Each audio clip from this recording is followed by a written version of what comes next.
Hello guys, कैसे हैं आप लोग? उम्मीद है बेहतर होंगे।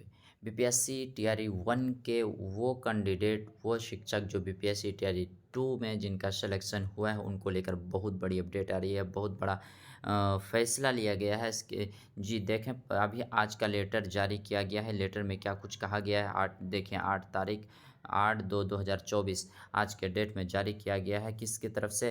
प्रेषक हैं कन्हैया श्रीवास्तव जी, कन्हैया प्रसाद श्रीवास्तव, निदेशक माध्यमिक शिक्षा जी, सेवा में सभी जिला शिक्षा पदाधिकारी। लेटर में क्या है, पहले पूरे समझ लेते हैं, उसके बाद समझने की कोशिश करेंगे। विषय: वैसे अभ्यर्थी जो प्रथम चरण यानी टीआरई 1 विद्यालय अध्यापक के पद पर चयनित होकर कार्यरत हैं और जिनका चयन द्वितीय चरण यानी टीआरई 2 विद्यालय अध्यापक के पद पर हुआ है, के त्यागपत्र की स्वीकृति के पश्चात ही योगदान स्वीकृत करने के संबंध में बहुत बड़ी अपडेट है ये, कि बीपीएससी टीआरई 1 में जो सिलेक्शन हुआ था जिनका, और जिन ज़िले में थे और जिन या दूसरे ज़िले में हो, कोई उससे कोई मतलब नहीं है। मतलब ये है कि टीआरई 1 में जिनका हुआ था और उनका अगर टीआरई 2 में हो गया है, तो पहले टीआरई 1 वाले का त्यागपत्र देना होगा।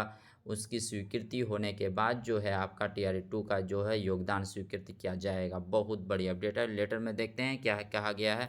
जी महाशय, उपर्युक्त विषय के संबंध में कहना है कि वैसे अभ्यर्थी जो प्रथम चरण विद्यालय अध्यापक के पद पर चयनित होकर कार्यरत हैं और जिनका चयन द्वितीय चरण विद्यालय अध्यापक के पद पर उसी जिले जहां वे कार्यरत हैं अथवा उस जिले से बाहर हुआ है, के त्यागपत्र की स्वीकृति नियुक्ति पराधिकार से स्वीकृति होने के पश्चात ही उनका द्वितीय चरण विद्यालय अध्यापक के पद पर योगदान स्वीकृत किया जाए। बिल्कुल बहुत बड़ी अपडेट है कि मतलब जो भी टीआरई 1 के कैंडिडेट थे, शिक्षक थे, जिनका टीआरई 2 में हो चुका है, तो टीआरई 1 से जो है उनको पहले त्यागपत्र स्वीकृत कराना होगा। उसके बाद ही आप स्वीकृत होने के बाद जो है आपका योगदान लिया जाएगा। इससे पहले योगदान नहीं किया जाएगा। तो बहुत बड़ी अपडेट और बहुत बड़ी चिंता की बात भी है कि मतलब उसमें आप पहले ही त्यागपत्र दे दें, उसके बाद जो है आप इसमें योगदान दे सकते हैं। तो बहुत बड़ी अपडेट है ये।